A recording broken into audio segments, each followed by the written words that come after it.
Beneath the relentless heat of Xinjiang lies Turpan, a desert oasis once home to ancient kingdoms and Buddhist relics. For centuries, this Silk Road city has been a cradle of Uyghur civilization and culture. But is that still the case, with the region undergoing massive change? In this second part of my Xinjiang series, I set out on my most personal journey yet into the home of my Uyghur driver for an honest and at times sensitive conversation about the lives of Uyghurs in Xinjiang today. This is not true. No. Not true, yeah. You know, they're terrorists. A rare glimpse into a world few outsiders ever get to see.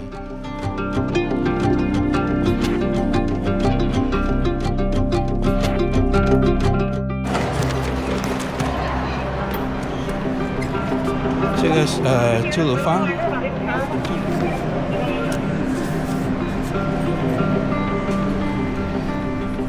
你好,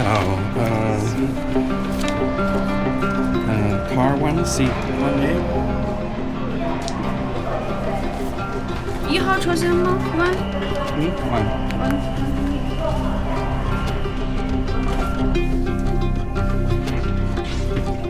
好, I'm looking for car 1, seat 1A. 1车1，这表。OK， 谢谢。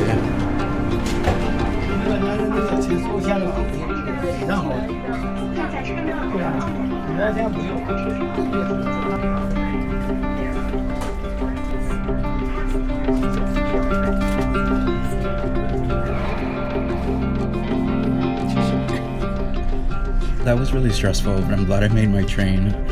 There was such a long line of people waiting to get through security, and I finally had to just cut into a different line because my line was moving so slowly. So I made it with just about 5 minutes to spare.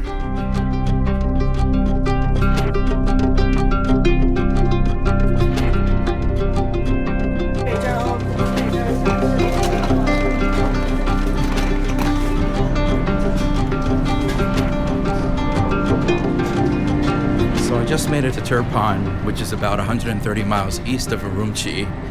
Turpan sits in a desert basin 500 feet below sea level and is the hottest and driest place in all of China.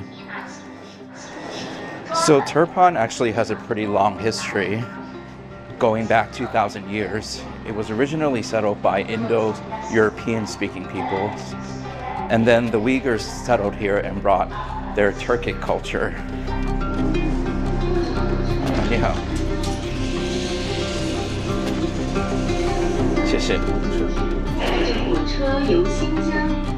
So I need to look for my driver who's going to take me around Turpan today. He said he's going to be waiting for me with a sign.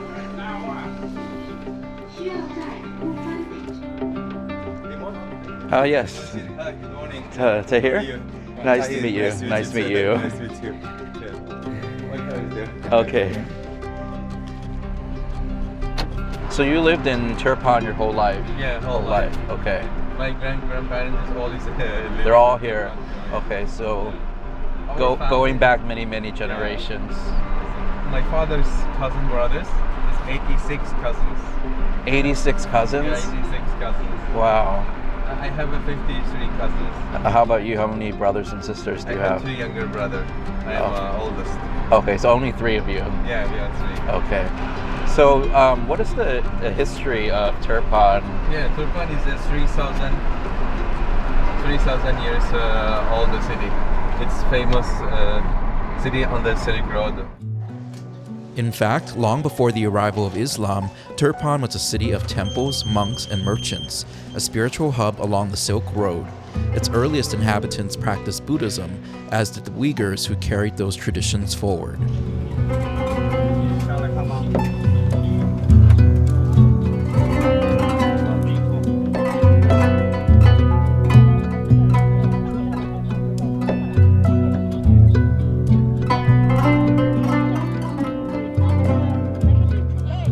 Right behind me is the Jiaohe Ancient Ruins, which is a very old settlement inhabited by the Tocharian-speaking peoples who are Indo-European in origin. They lived here in the first few centuries. Now this site has long since been abandoned, but you can see what remains of the structures behind me. You know, this site really does remind me of Pompeii. If any of you have ever been there, it's like endless ruins for as far as the eye can see. And they're equally as indiscernible, the structures in Pompeii. You can kind of see what still remains of some Buddhist statues that are carved into the rockwork up top. The heads are missing, but you can still see the body in the form. I'm not gonna lie, it's pretty hot today. I think it's in the low 100s, and there's like barely any shade here.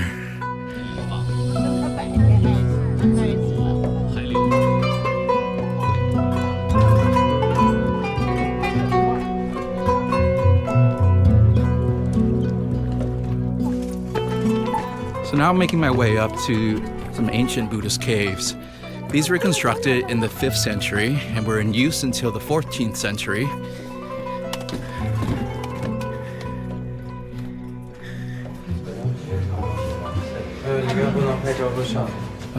Lihao, can I ask you a question? Oh, What were these spaces used for? 是一个佛教寺庙。 So people come here to pray. Yes. Oh, okay. You like viewers? Huh? You like viewers? I look like? Yeah. Oh, okay. You like viewers? You are Uyghur. Yes. Okay. You live in Turpan. Yes. Okay. Where are you from? Amigwo. Uyghur, American. Yeah. So I wasn't able to film inside the caves, but it was pretty intricate, the artwork. There were a lot of Buddhist drawings that were carved into the walls, sort of in a mosaic pattern. So there's a series of chambers and rooms that are preserved here. This one is called the Prince's Bedroom. So this is their sleeping quarters. And that looks like the bed right here. The entrances are actually quite low, so I would say if you're 5'9" or taller in some cases, you might bump your head against the top of this doorway. You can see a lot of beautiful textiles, and I've seen this throughout Urumqi and other places. There's a very strong tradition of weaving and creating these really intricate and stunning looking patterns.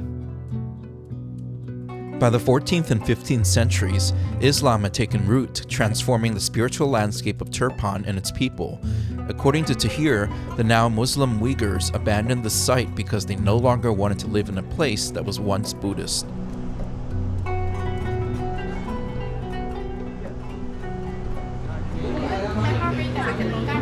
Mulberries. Oh, I've never heard of mulberries. Okay. Yeah, can I do mulberry and strawberry? Okay. Rahmet. Thank you. So, are there still any Uyghur people who practice Buddhism? I don't think so. No. No. Okay. But I met very young people. They studied the university. Mm-hmm. Uyghur people. They are Christian. Okay. And if you're a Uyghur Muslim, Yeah. you're not allowed to marry somebody else who's not Muslim, right? No, this is China. Oh, okay. We can marry if you below each other. Oh, okay. Yeah. Okay. Can you marry outside of Uyghur people? Yeah. You yeah, can? Yeah. Oh, okay. I know one guy. He opened a coffee bar in Mhm. Kashgar. Yeah. He married African girl. Ah, They live in Kashgar. okay. When you go to all the town, maybe you can see him. See them. Okay.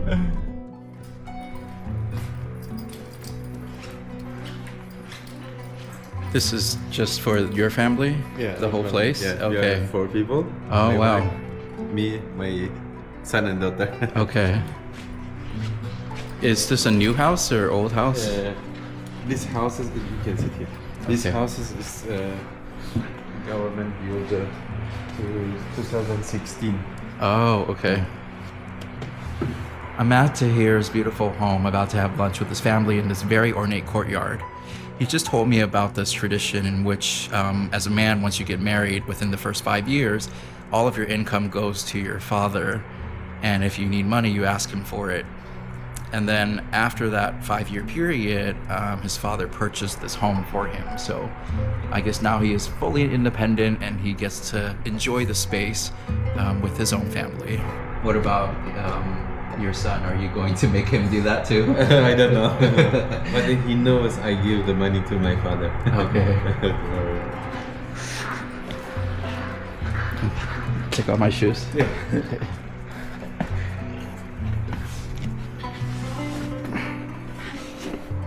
Okay. This side. Yakshimu says. You learn some Uyghur. I only know that Yakshimus and Hosh and Rakvet and Amambulong Yeah. and Okshaptu. Wow, you know more. I tried to look at some YouTube videos before I came here I see, to learn I see. some words. You said what kind of noodle is this? It's lamen, we call it.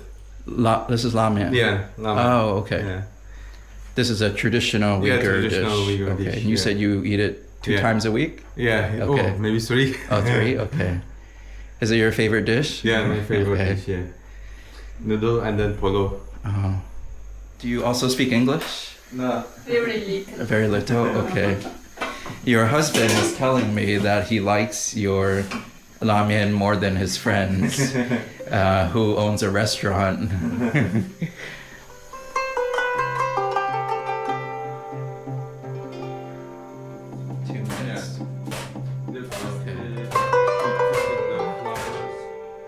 And then made the noodle.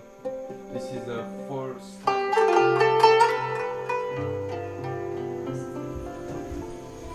Okay, that wasn't that long actually. That was kind of fast.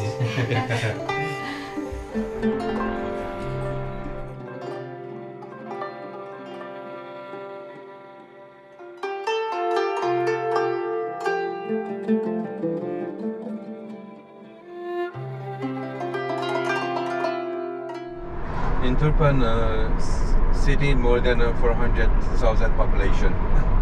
About 60% Uyghur people, Uh-huh. about 30% Han people, Han other 10% Hui people. When did the Han Chinese people started moving here? Han Dynasty time. Oh, a long time ago. Yeah, long I time. see. Like much of China, Xinjiang has seen rapid development over the past few decades. Waves of soldiers, farmers, and workers from other parts of the country moved here to build towns, railways, and factories, transforming what was once a largely pastoral region into an industrial one. Before 1949, Han Chinese made up only a small minority of the population, around 6%. By the 21st century, that number had risen to about 40% of Xinjiang's population, a shift that continues to shape the region's identity today. In addition to the Uyghur people here in Xinjiang, there's Yeah. also a lot of other groups who have been here a long time, right? Like the Kazakh people, and Yes. Kyrgyz, Kazakh, Mongol, Tatar, Tatars, but they all live in separate areas. in a separate area. Okay. Northern Xinjiang, mostly Mongol, Kazakh, Kyrgyz. Before was Tatar too, Han, also Russian. Now Russian people, the west of China, near the Kazakhstan border in Jining. In Jining, some Russian people was there. I see. They have own school. When I studied this school, elementary school, then after 3 years, and then we starting to learning Mandarin. Every week, 3 hours. Oh, It's not enough, you know. We learning Mandarin 3 hours a week. yes. The next week, we forget. The issue of Uyghur versus Mandarin language education is a complicated one. To succeed in most fields, a strong command of Mandarin is essential. Tahir told me that many Uyghur parents have even pushed for more Mandarin instruction in schools. What used to be just a few hours of Mandarin classes each week has gradually shifted to a system where most subjects, about 90%, are now taught in Mandarin. Does that mean that a lot of the kids today, they know like less about the Uyghur language? They know. They can speak. Okay. Yeah. Because their family speaks at home. Yeah. But what about like writing and reading? Yes. They can. Okay. Do almost everybody, like all Uyghur people in Xinjiang, can understand Mandarin? Young, yes. But my mom, No. she cannot speak Mandarin. Oh. My father, yes, he can speak Mandarin.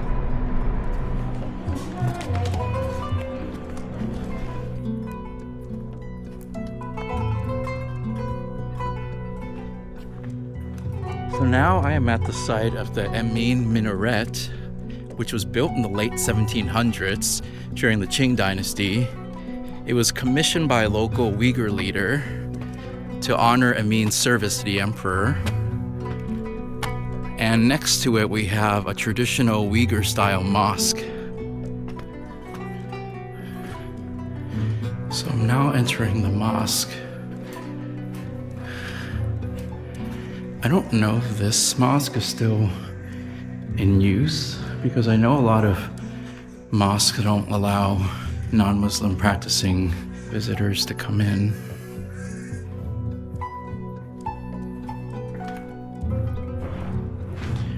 Wow, you really have to crouch down here to get into this room. Oh. And there's like an opening up top.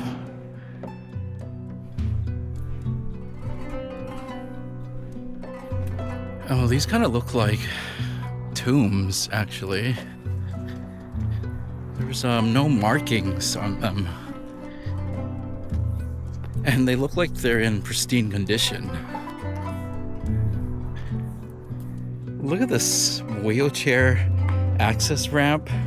There's no way this could be for a wheelchair. Look at how steep it is. I mean, you would just like roll all the way down and fall over. I don't even know how you would make it up this ramp. It's so steep. That's crazy. You wouldn't expect it, but beneath the blazing sun of Turpan lie thriving vineyards. Thanks to its hot, dry climate and centuries-old irrigation systems, this desert basin produces some of the sweetest grapes in China.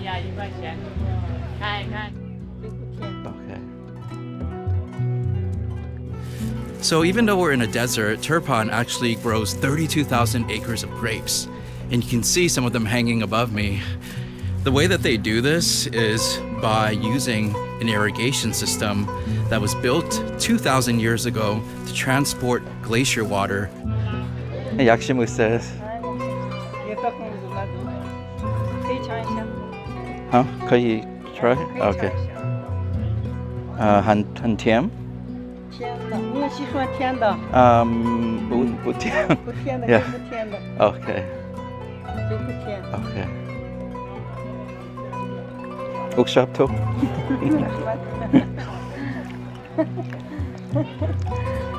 怎么卖呀？怎么卖？一斤20，一公斤40。 Okay. Yeah, maybe a small bag. 也许是一个小袋子。小袋子。 Okay. 20块。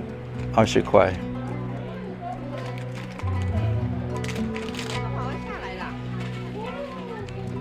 从哪里来的？美国. Rockman.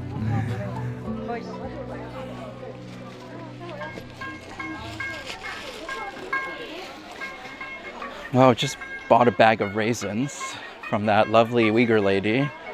I don't think I'm gonna eat all of it because it's really sweet, but I couldn't help but buy something from her because she just seems so nice.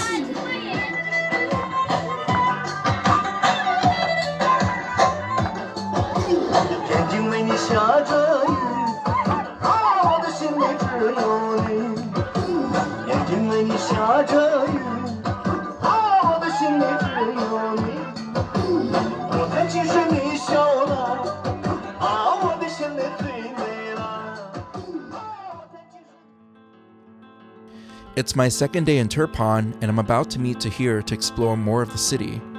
I'm a bit anxious though. I want to talk about some sensitive topics and get a first-hand perspective on how Uyghur people feel about the government and the unrest in Xinjiang. It's the elephant in the room for sure. I'm not a journalist, and I'm not trying to be one, but it's something I want to understand better, especially given everything that's been in the news. Can I ask, if you don't want to talk about it, it's okay. Yeah. The news that we hear about this area and about the Uyghur people west is not very positive. Yeah. I understand maybe something. Okay. Yes. Keep going. How do the Uyghur people feel? Like, what is their experience?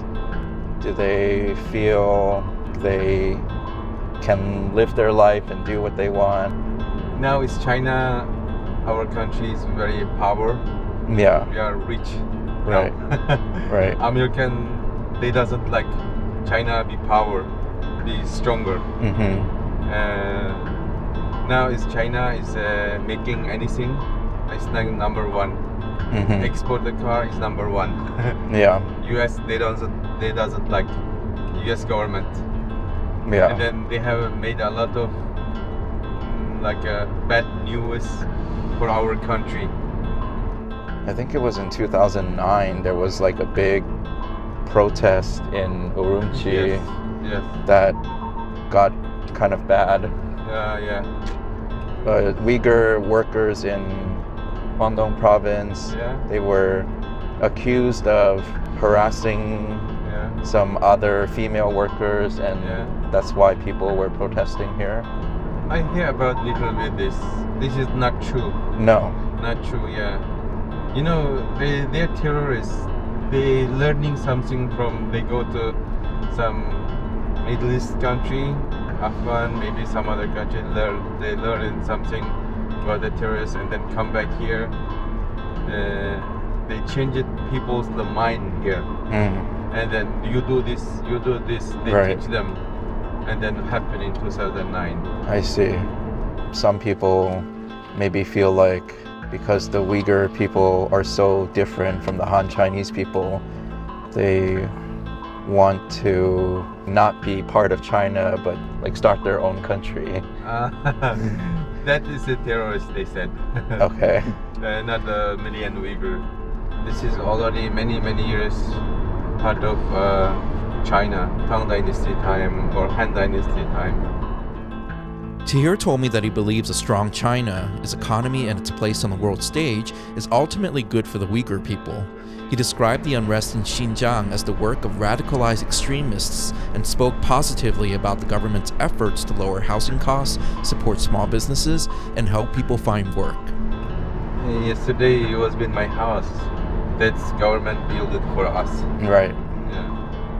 In fact, Turpan, along with many other cities across Xinjiang, is going through major housing upgrades, part of a broader effort aimed at improving living conditions.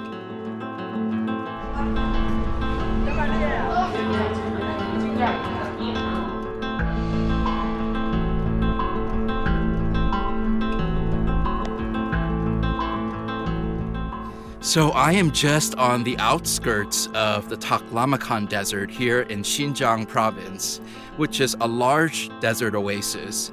Some of the sand dunes behind me can be as high as 1,000 feet, and it's one of the few places in the world where this is located right next to a city. So you can literally step from a town into a sea of sand dunes. Isn't that crazy? We are here. There's actually people trying to climb up that dune behind me, see, to the very top. I think I'm gonna try and give it a go, so follow me.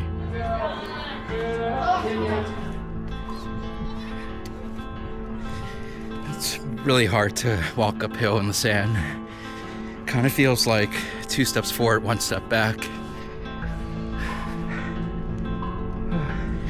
They say the journey to enlightenment begins with 1,000 steps. But so does getting to the top of this sand dune.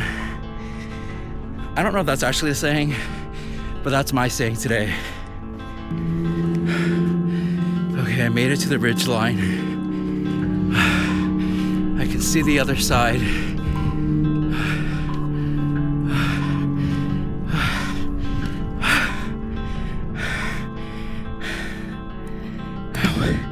The sand is really hot.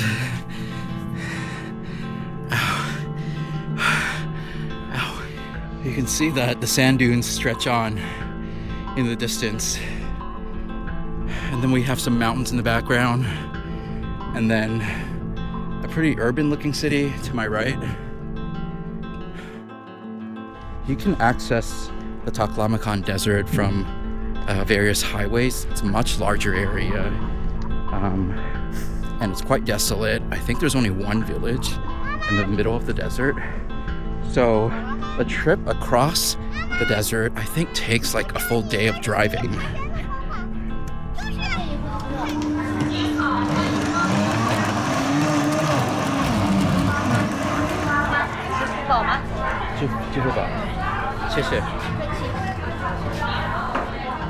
Okay, my face is on fire. I just got this watermelon drink. By the way, I don't know if you can hear that speaker in the background, but it's on repeat promoting some kind of drink. And I've noticed throughout China that they use these speaker systems to advertise and sell things, and it's on repeat. And it's super annoying, but I guess people are desensitized to it and don't really care. I definitely want to come back and visit the actual heart of the Taklamakan Desert. I think it's a bit more isolated and remote, and it would be cool to visit that village in the middle of it.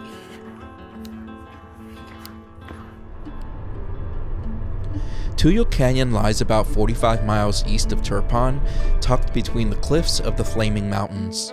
The canyon cuts through a stark desert landscape, and at its base sits the ancient Tuyoq village. Before modern highways reached this area, villagers would travel to Turpan by donkey, a journey that once took the better part of a day. Okay, so here's a better view of what looks like a river down below, and then lots of lush greenery growing, and then far beyond there's a town nearby.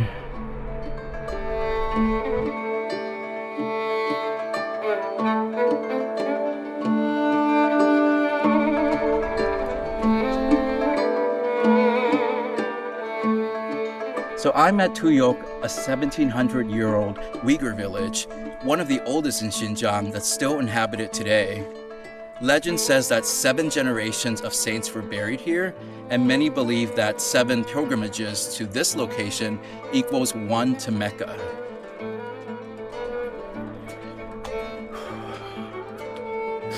So I don't know if we can actually see private residences, because these buildings are all empty.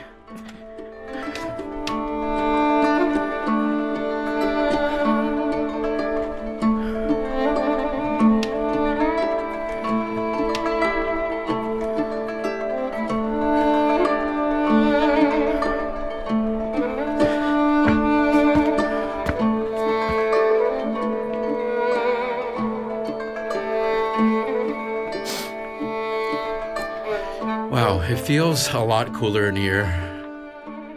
Maybe even like 10 or 20 degrees cooler. So I think these traditional Uyghur houses, they have these square openings in the rooftop, so you can see 2 of them here above and below me. The rooftop feels kind of squishy, so I'm like a little afraid that it might collapse and give way. This kind of feels like compressed soil or mud. I'm sure there is a wooden structure underneath, otherwise they would not allow us to walk on it, but it feels squishy when I step on it. Tuyoq is a living museum of traditional Uyghur life. The houses are made from sun-dried mud bricks and are often dug partly into the hillsides. Today, only about 90 Uyghur families live in the part of the village open to tourists. Tahir told me that many of these homes were undergoing government-led renovations, and families have been temporarily relocated to new housing elsewhere. However, some have chosen not to return. It's a story playing out across much of rural Xinjiang as younger Uyghurs move to Turpan and other cities in search of education, jobs, and modern comforts. So Tahir told me that many of these houses have gone through renovations because they're unsafe and some... Hi. Passport? Oh. I was completely caught off guard. I didn't even see him approaching me. Do you speak Chinese? 一点点。啊，一点点，你会是吧？什么时候来的吐鲁番？Huh? 什么时候来的吐鲁番？ How did I get here?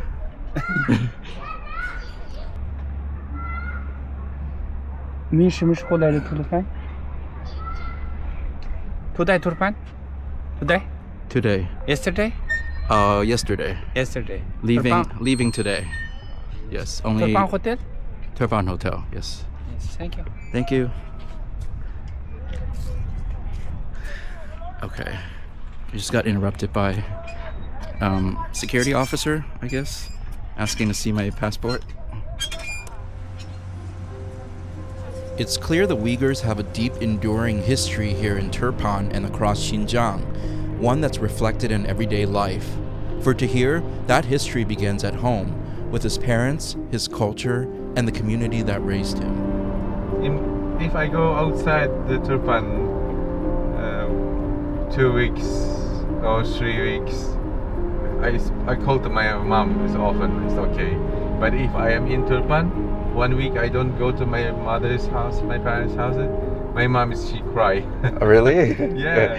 Oh. Where are you? I said Turpan. Why are you in Turpan? You forget our location. Wow. I said no, I remember. We'll reach out to you. Thank you. Bye. And with a heavy heart, I said goodbye to Turpan. These past 2 days have felt magical, filled with warmth, generosity, and connection. Tahir opened his home, his culture, and a piece of his life to me. And as I leave, I carry with me a deeper appreciation for the beauty of Turpan and the spirit of its Uyghur people. I really want to thank Tahir, my driver, for the last 2 days in Turpan. And really what was the most memorable part of that trip for me was getting to talk to him and having intimate conversations, meeting his family and visiting his home. So a huge thank you to Tahir for making my trip so special.